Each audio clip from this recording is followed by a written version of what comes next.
Hello friends, इस video में हम कुछ स्टॉक्स का डिस्कशन करेंगे। एंड अभी पिछले कुछ दिनों में जैसे आप देख रहे हो मैं रेगुलर वीडियोस अपलोड कर रहा हूँ, जिसमें जो हमारा लेवल इंडिकेटर है उसकी चर्चा हो रही है।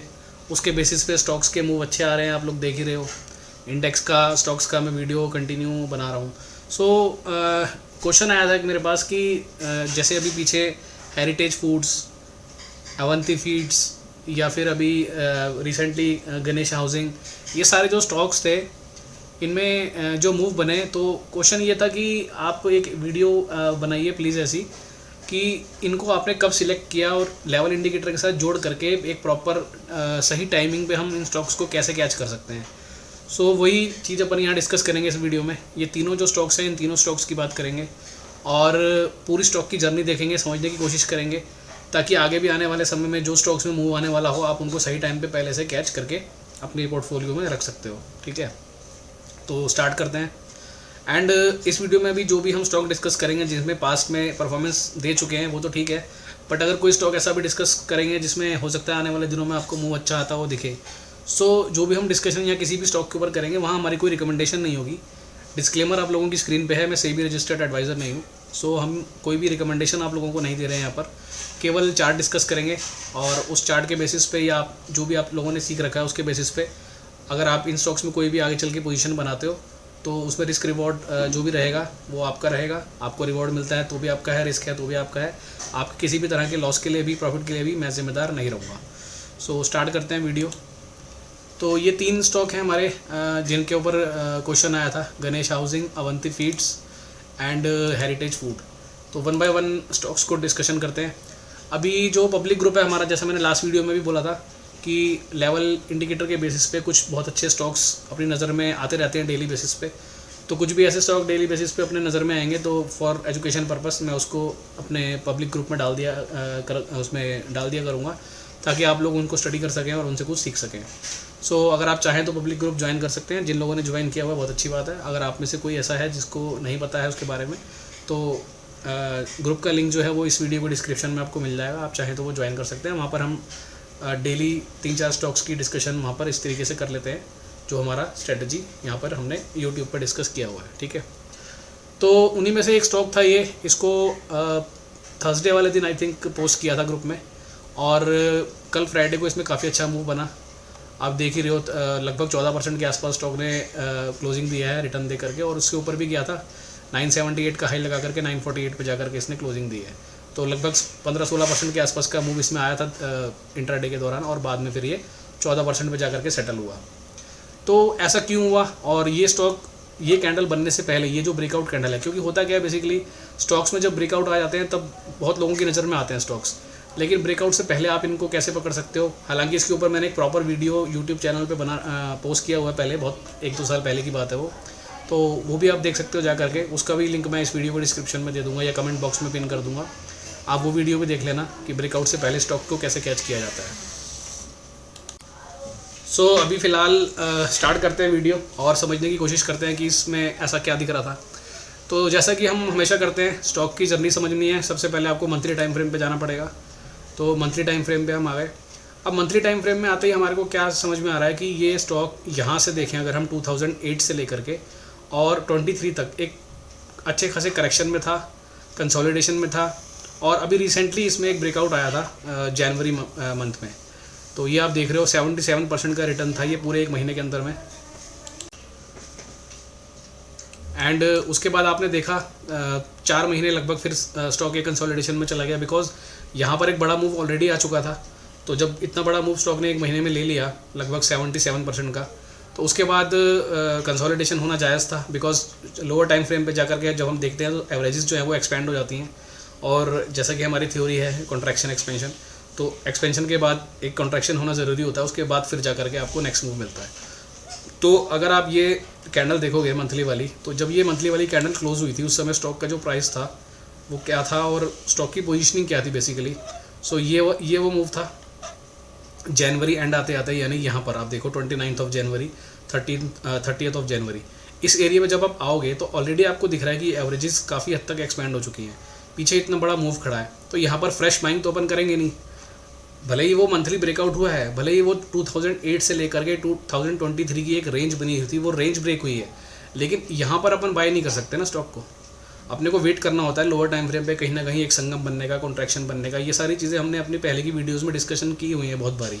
अगर आप लोगों ने नहीं देखी हैं तो आप वीडियोज़ यूट्यूब में हमारे चैनल में आइए और उसमें ओल्डेस्ट वाला जो सेक्शन रहता है उसमें जाकर के जो पुरानी वीडियोज़ हैं काफ़ी, वो जा करके देखो, पूरा उसमें क्लियरली समझा रखा है। प्लस एक सीरीज़ मिलेगी आपको वेबिनार की, वेबिनार पार्ट 1, पार्ट 2, पार्ट 3, वो तीनों अगर आप देखोगे उसमें बहुत अच्छे तरीके से हमने पूरी स्ट्रैटेजी डिस्कस की हुई है। एक डेढ़ घंटे की वो एक वीडियो है, तो वो 3 से 4 घंटे का कंटेंट है, वो बहुत बेहतरीन कंटेंट है, तो वो आपको मिल जाएगा, वो आप देख लेना। सो सब कुछ चीज़ें जो है अपने यूट्यूब चैनल पे ऑलरेडी पहले दे रखी हैं। ठीक है जी, तो यहाँ पर अपन इसको बाय नहीं कर सकते, अपने को वेट करना होता है। तो अब वेट करने के दौरान क्या हुआ, जब आप देखोगे यहाँ पर तो इस स्टॉक ने संगम बनाना स्टार्ट किया लोअर टाइम फ्रेम पे। ठीक है, ये वो मूव था। यहाँ पर एवरेजेस 1 आवर के टाइम फ्रेम से लेकर के डेली के टाइम फ्रेम तक एवरेजेस जो है वो काफ़ी हद तक एक्सपेंड हो चुकी थी। यानी कि अगर मैं यहाँ पर आपको एक वर्टिकल लाइन डाल के दिखाऊँ जनवरी एंड में, तो ये 1 आवर का टाइम फ्रेम है। ठीक है, उसके बाद आप आ जाओगे 3 आवर का टाइम फ्रेम पे, 3 आवर का टाइम फ्रेम है, 4 आवर का टाइम फ्रेम देख लो एंड डेली देख लो। तो कोई भी टाइम फ्रेम आप उठा के देखो, यहाँ पर एवरेजेस काफ़ी हद तक एक्सपेंड हो चुकी थी, तो यहाँ पर फ्रेश बाइंग करने का तो सवाल ही नहीं उठता। तो उसके बाद हमने क्या किया, उसके बाद हमने वेट किया कि किस टाइम फ्रेम पे जा करके ये अपना संगम कंप्लीट करेगा उसका। तो आपने देखा यहाँ से इसका ये संगम फॉर्मेशन स्टार्ट हुआ, फिर ये 1 आवर के नीचे आया, यानी 1 आवर के 200 के नीचे जब ये आया तो इट मीन्स कि अब ये 1 आवर का संगम तो बना नहीं रहा है, इसका मतलब इससे ऊपर के किसी टाइम फ्रेम का संगम बना रहा होगा। तो जा करके जब हमने चेक करा उसको, तो ये कौन सा टाइम फ्रेम था जहाँ ये बार बार 200 का सपोर्ट ले रहा था। तो वो अपने को समझ में आया कि 2 आवर का टाइम फ्रेम ऐसा है जहाँ ये बार बार 200 का सपोर्ट लेता और ऊपर चला जाता है। इट मीन्स कि ये 2 आवर का एक संगम क्रिएट यहाँ पर कर रहा था। अब जब ये संगम बन रहा था उस दौरान हमने क्या देखा कि जो हमारे ये लेवल्स थे ये किस सीक्वेंस में थे। तो यानी कि अब मैं आपको यहाँ पे दिखाता हूँ, 4 आवर का टाइम फ्रेम पकड़ लेते हैं या 3 आवर का पकड़ लेते हैं। 3 आवर का टाइम फ्रेम पकड़ेंगे जब ये स्टॉक कंसोलिडेशन में था, मान लो यहाँ से भी देख लेते हैं, चलो इस एरिया में, तो ये कंसोलिडेशन बनना चालू हो गया था। तो ये स्टॉक तब भी अपना जो सीक्वेंस था वो तोड़ नहीं रहा था। यानी कि अगर आप देखोगे ध्यान से तो यहाँ 180 अभी भी 240 के ऊपर है।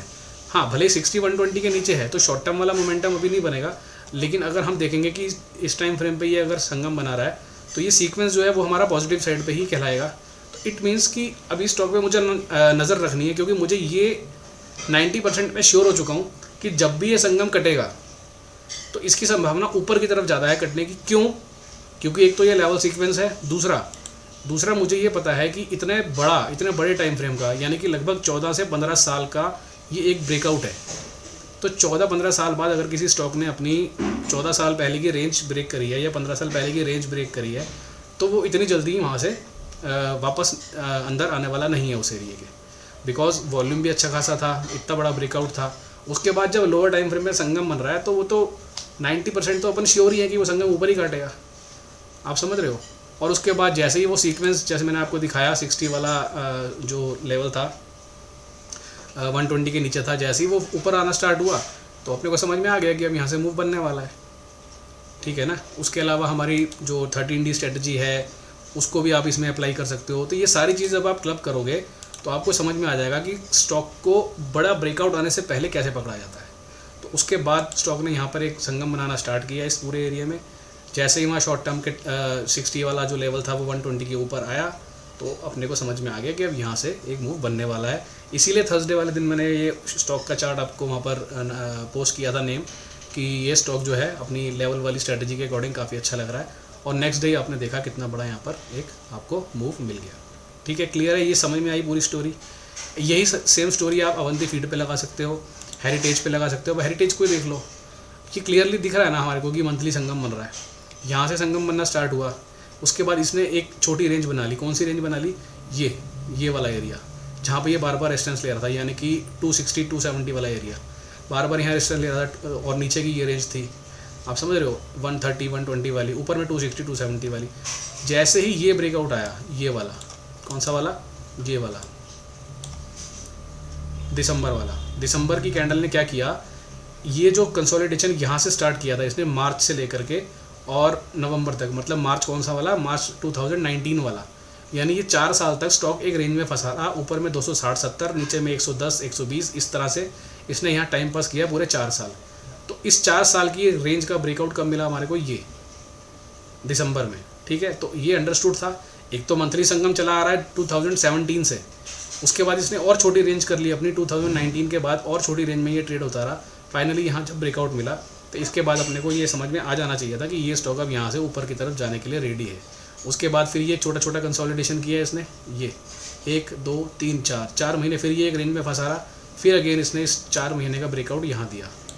आप समझ रहे हो। तो ये सारी चीज़ें जब जा कर के आप चेक करोगे और इस सेम टाइम पे जा कर के जब आप लेवल्स प्लॉट करके देखोगे, लेवल्स के जो सीक्वेंस थे तो वो अपने को बता रहे थे कि अब यहाँ से एक इसमें मूव बनने वाला है। तो ये जो सारा पीरियड था, यानी कि समझो ये, अब मेरे से किसी ने क्वेश्चन पूछा था कि कमेंट किया था यूट्यूब पे कि आपने हेरिटेज में एंट्री कब बनाई थी, तो हमारी तो एंट्री यहीं से थी सर।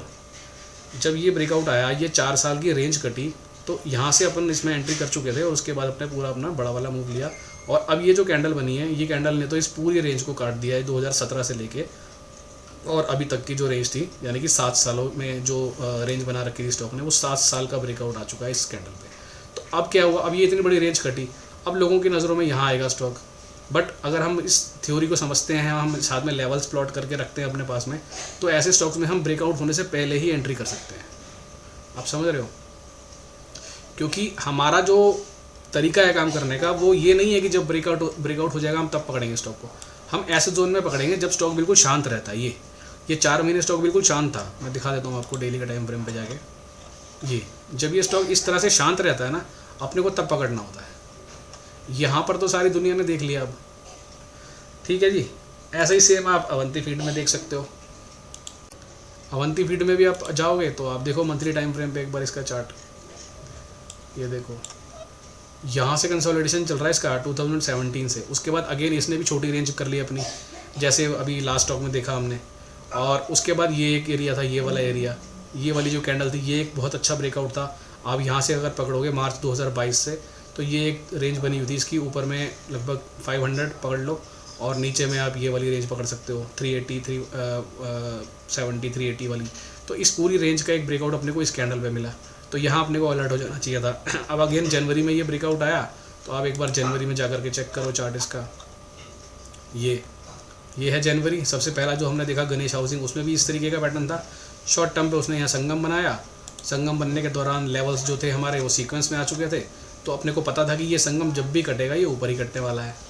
मैं आपको एक बार दिखा देता हूँ। अपन बार रिप्ले ऑप्शन यूज़ करते हैं और संगम के दौरान इसको लेकर के चलते हैं, ठीक है। अब ये 3 आवर का टाइम फ्रेम है। अब यहाँ पर आप सीक्वेंस चेक करो 60 120 180 240। तो जब आपको ये पता है कि बड़े टाइम फ्रेम पे स्टॉक ने एक ब्रेकआउट लिया है, जिसमें उसने एक रेंज थी 100-150 पॉइंट की रेंज में स्टॉक काम करा था, वो रेंज काटी है उसने। कब काटी है, यहाँ काटी है, ये वाले मूव में वो रेंज काटी है। उसके बाद ये संगम बन रहा है।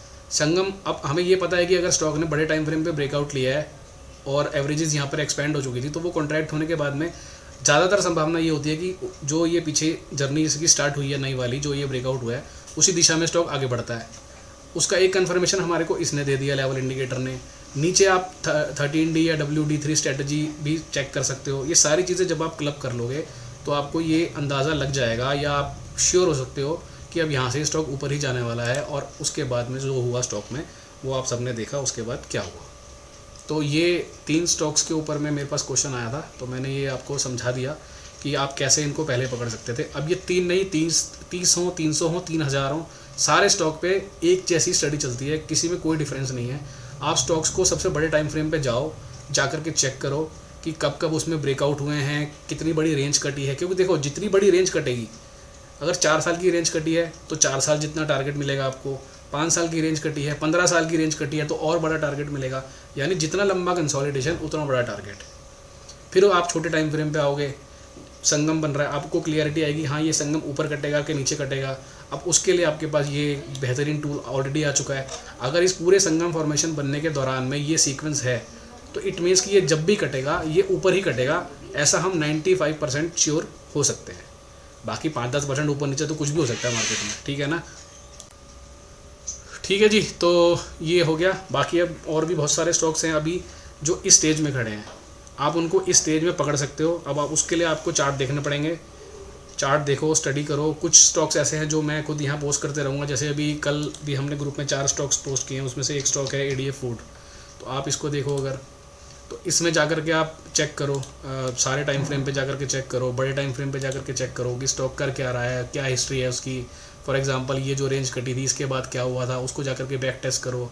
उसके बाद फॉर एग्जांपल ये एक कैंडल है मंथली टाइम फ्रेम पे, ये वाली, जिसने इस पूरी रेंज को ब्रेक किया है। जैसे मैं आपको दिखाता हूँ, ये यहाँ पर एक रेंज थी स्टॉक की, ये ठीक है। अब ये स्टॉक ने इस पूरी रेंज को जब काटा, उसके बाद छोटे टाइम फ्रेम पे क्या हुआ वो जाकर के स्टडी करो। अभी फ़िलहाल ये स्टॉक क्या कर रहा है, यहाँ से अब कहाँ जाने की पॉसिबिलिटी है, छोटे टाइम फ्रेम पे जब इसमें संगम बन रहा है 3 आवर पे, 4 आवर पे या डेली पे, तो उस समय सीक्वेंस क्या है लेवल का।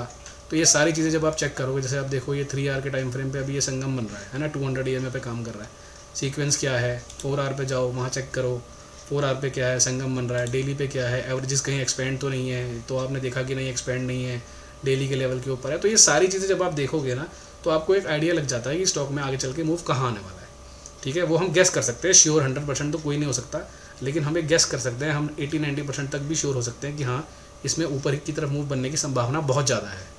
बनेगा नहीं बनेगा वो एक अलग मैटर है। अब 10 स्टॉक अगर आप ऐसे एनालाइज करोगे, हो सकता है आप उस 10 में से 5 में ठीक निकलो, 5 में गलत निकलो। तो जिनमें अगर आप गलत निकले तो उसका फिर बाद में जाके एनालिसिस करो कि मैं गलत क्यों हुआ, कोई ना कोई रीज़न होगा, कुछ में से पॉइंट छूट गया होगा, क्या पता उसका कॉर्ड नेगेटिव हो, क्या पता उसका RS पॉजिटिव ना हो, नेगेटिव हो सकता है लेवल देखने में गलती हो गई हो, मतलब कहीं ना कुछ ना कुछ आपको मिलेगा। तो ये सारी चीज़ें सीखने का तरीका यही होता है। तो इस तरीके से अपन जो है स्टॉक्स में जजमेंट ले सकते हैं कि स्टॉक्स आगे चल के क्या करने वाला है, ठीक है जी। सो ये वीडियो यहाँ ख़त्म करते हैं। वीडियो अच्छी लगी हो तो लाइक करिए, कमेंट करके बताइए कैसा लगा। जिन लोगों ने क्वेश्चंस किए थे उनके जवाब मिले नहीं मिले कमेंट करके बता सकते हैं। एंड हो सके तो वीडियोस को शेयर करिए, और हमारा जो फ्री टेलीग्राम ग्रुप है अगर आप चाहो तो उसको ज्वाइन कर सकते हो। वहाँ पे आपको बहुत अच्छी आने वाले समय में भी काफ़ी अच्छी इन्फॉर्मेशन और काफ़ी अच्छी चीज़ें वहाँ पर भी आपको देखने मिलेंगी, ठीक है जी। चलिए, okay, thank you, bye bye.